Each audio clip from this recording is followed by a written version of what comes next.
Alhamdulillahirabbil alamin wa bihi nasta'inu ala umurid dunya waddin. Asyhadu an la ilaha illallah wahdahu la syarikalah wa asyhadu anna Muhammadan abduhu wa rasuluhu alladzi la nabiyya ba'da amma ba'd.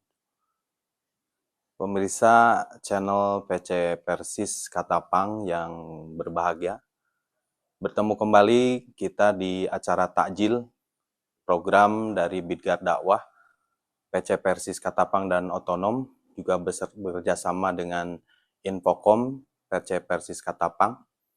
Alhamdulillah, puji dan syukur kita panjatkan kehadirat Allah Subhanahu wa Ta'ala yang pada hari ini Allah masih menakdirkan kepada kita takdir yang terbaik sehingga kita masih bisa melaksanakan berbagai aktivitas dan juga amal ibadah di bulan Ramadan yang tinggal beberapa hari lagi kita akan segera usai untuk dilaksanakan, dan mudah-mudahan tentu kita berharap semuanya apa yang kita telah laksanakan diberikan ridho dan juga maghfirah dari Allah Subhanahu wa Ta'ala. Ihwatu iman rahimakumullah, dalam sebuah hadis yang diriwayatkan oleh Imam Ahmad dari sahabat Anas, dikisahkan bahwa pernah ada seorang laki-laki tamu yang sering datang ke masjid Rasulullah Shallallahu Alaihi Wasallam selama 3 hari berturut-turut, yang senantiasa datang dengan wajah yang basah dengan air wudhu serta menenteng sendalnya masuk ke masjid. Dan selama 3 hari itu pula Rasulullah Shallallahu Alaihi Wasallam senantiasa mengingatkan kepada sahabatnya, para sahabat, dan mengatakan, beliau bersabda, yatlu alaikumul ana rajulun min ahlil jannah, bahwa sebentar lagi akan datang di hadapan kalian seorang laki-laki min ahlil jannah, dari calon ahli surga. Dan Rasulullah senantiasa bersabda itu hampir setiap kali mengatakan, sehingga sampai 3 kali yang datang itu orang yang sama. Orang yang sama dengan para sahabat pun tidak kenal. Dia bukan dari golongan Ansor, juga bukan dari golongan Muhajirin. Namun tentu Rasulullah Shallallahu Alaihi Wasallam tidak sembarangan mengatakan seperti itu. Dan tentu ini membuat penasaran sahabat, terutama sahabat Anas dan juga Abdullah bin Amr bin As, yang merasa penasaran amal apa yang menyebabkan lelaki tersebut itu sampai Rasulullah Shallallahu Alaihi Wasallam menyebutnya sebagai calon ahli surga. Maka tentu ini menjadi penasaran bagi para sahabat, terutama Abdullah bin Amr bin As, sehingga dalam hadis tersebut Abdullah mengikuti lelaki tersebut ketika selesai sholat lalu akan pulang ke rumahnya. Dan setelah sampai di rumahnya, sahabat Abdullah bin Amr mengatakan kepada lelaki tersebut bahwa dalam hadisnya dia mengatakan Abdullah itu sedang bermasalah dengan orang tuanya, jadi ingin ikut mondok di rumah lelaki tersebut selama 3 hari. Namun tentu lelaki tersebut merasa bangga dan merasa bahagia karena bisa kedatangan tamu seorang sahabat dari sahabat Rasulullah Shallallahu Alaihi Wasallam. Tentu singkat cerita, sahabat tersebut menyambut dengan ala kadarnya, apa adanya, sebagai bentuk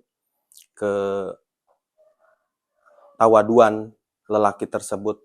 Dan padahal tentu ada maksud dan tujuan yang dilakukan oleh sahabat Abdullah bin Amr bin As.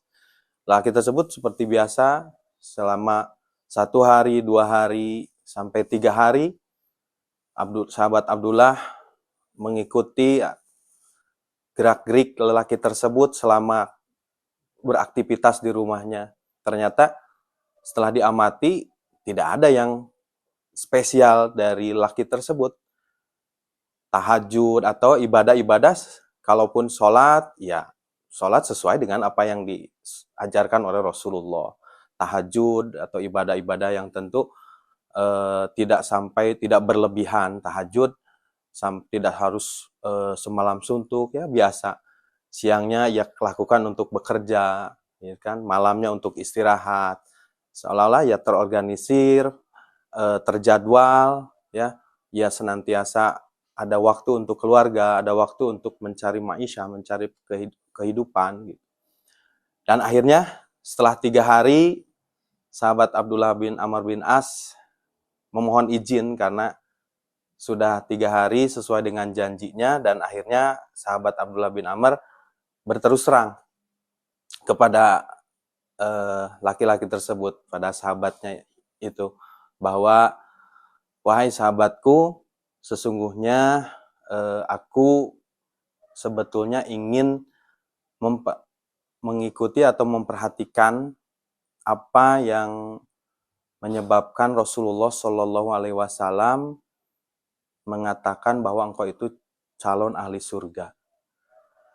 Jadi selama 3 hari ini sebetulnya aku tidak ada masalah dengan orang tuaku, tapi aku hanya ingin tahu amal apa yang menyebabkan Rasulullah sampai 3 kali mengatakan bahwa engkau itu calon ahli surga. Lalu laki-laki tersebut menjawab, tidak ada. Maro'aita ila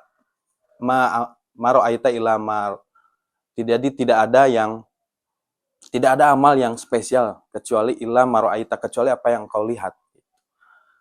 Mendengar jawaban tersebut, sahabat Abdullah bin Amr merasa tidak puas. Yang akhirnya beliau pulang, tapi setelah itu akhirnya sahabat Abdullah dipanggil oleh laki-laki tersebut dan mengatakan bahwa memang betul, wahai sahabat Abdullah, tidak ada amal yang aku lakukan kecuali apa yang kau lihat. Walakin akan tetapi goiro anni la ajidu pin nafsi, sesungguhnya akan tapi aku tidak pernah ada terbersit dalam hatiku li ahadin minal muslimina gisyan, untuk menipu atau berbuat jahat kepada orang-orang dari kalangan kaum mukmin. Wala ahsudu, dan aku tidak pernah hasud ala khairin, atas kebaikan atahullahu iyahu, apa yang telah Allah berikan kepadanya. Lalu mendengar jawaban tersebut, sahabat Abdullah bin Amr bin As tersadar dan mengatakan bahwa itulah amal yang engkau lakukan yang tentunya menjadikan engkau calon ahli surga.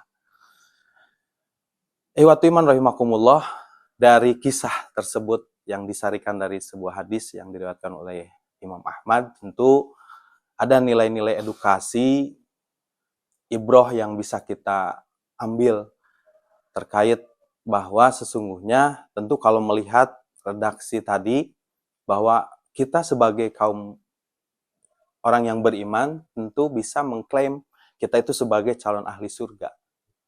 Menjadi orang yang bisa berbuat baik, ya, dan juga bisa bernilai sehingga ia disebut sebagai calon ahli surga. Hanya tentunya dengan 2 syarat.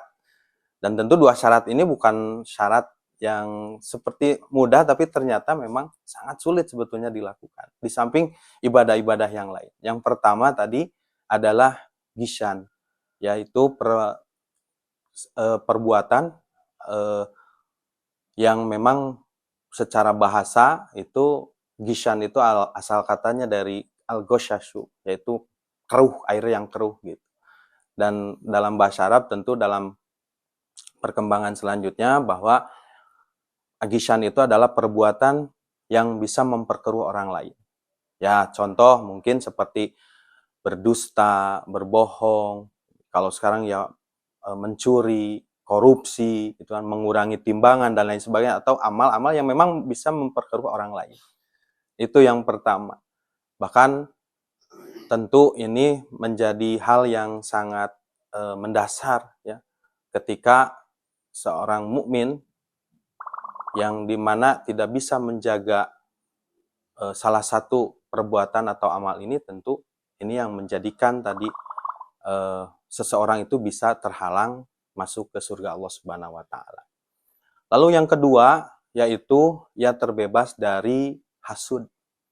Hasud adalah penyakit hati yang tentu pemirsa Iwatu Iman semuanya sudah paham, dan inilah yang memang sudah diingatkan oleh Rasulullah Shallallahu Alaihi Wasallam.